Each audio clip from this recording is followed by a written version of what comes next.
Everybody, it's Aaron. I wanted to make a quick video about integrating your baton with other tactics that you might utilize in dealing with a resistive subject. A lot of times when people teach baton to law enforcement security personnel, they basically just have some kind of pad work set up where someone's holding a pad. You take your baton and you just strike the living crap out of your bag. Nothing wrong with that training, but it's a little one-dimensional, and a situation requiring the deployment and use of a baton is a little bit more three-dimensional. So I'm not going to talk about the different types of batons out there. I personally like the monadnock automatic locking baton. I actually don't use that one because of restrictions from the department that I work for, but what are you going to do? Anyhow, little bit of dialogue about where you put your baton on your duty belt. A lot of people like to put it, and I don't have a firearm in here for safety purposes, but a lot of people like to keep the baton on the same side as their firearm. That makes good sense in a couple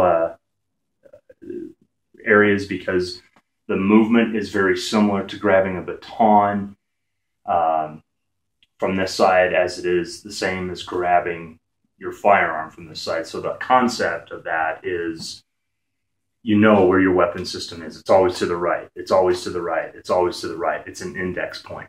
I did actually carry my baton on the same weapon side for a while, and personally I found that my baton draw got fouled up with either the holster or the firearm itself.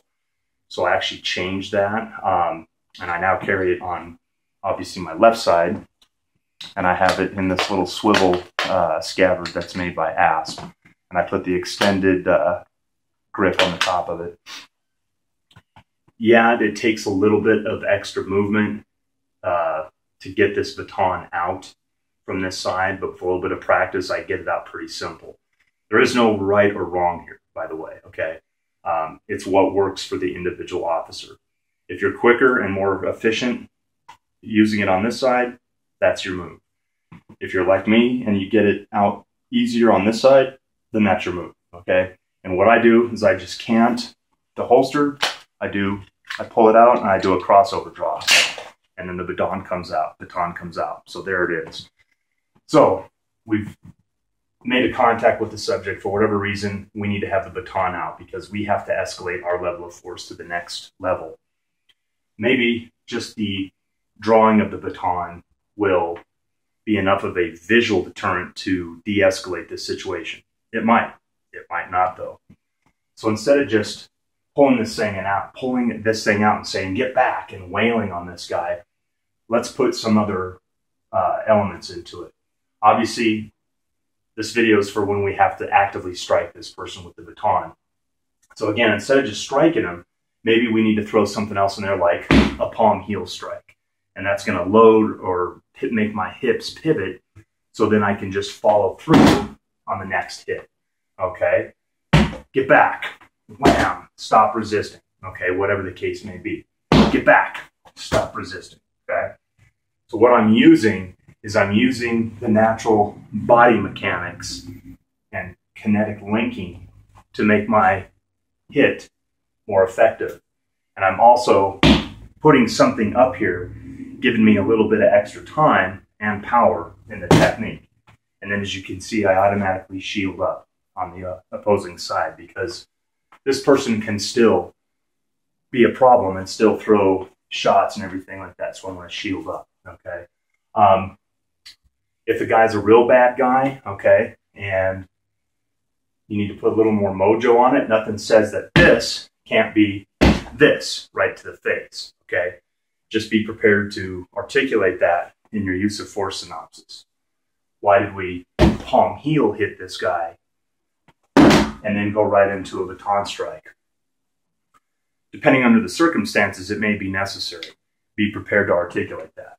But for the most part, right in here, and then a follow-up into the strike.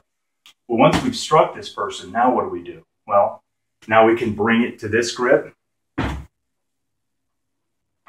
and just ram it right into the person, okay? And hopefully that's going to take him down. Or we've delivered the hit.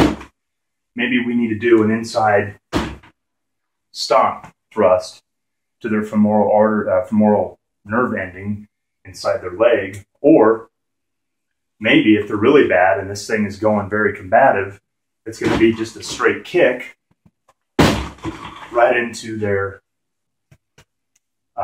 leg, okay? Again, be prepared to articulate that. So it's going to look something like this. Get back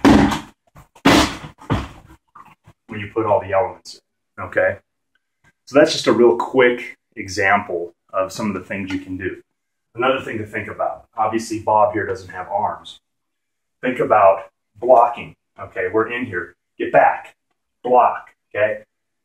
If he throws that punch and you shield up, well, he displayed active aggression, so you've shielded up. Now it's time to go right into your baton strikes. However, keep this in mind, nothing says we can't go right into the shove, okay? This is a good weapon, not just for striking, but for a whole gamut of other things, okay? Nothing says we can't just get this guy, get back off of us, okay?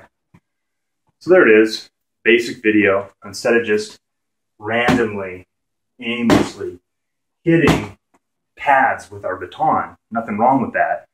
Integrate a little bit more. Throw in palm heel hits.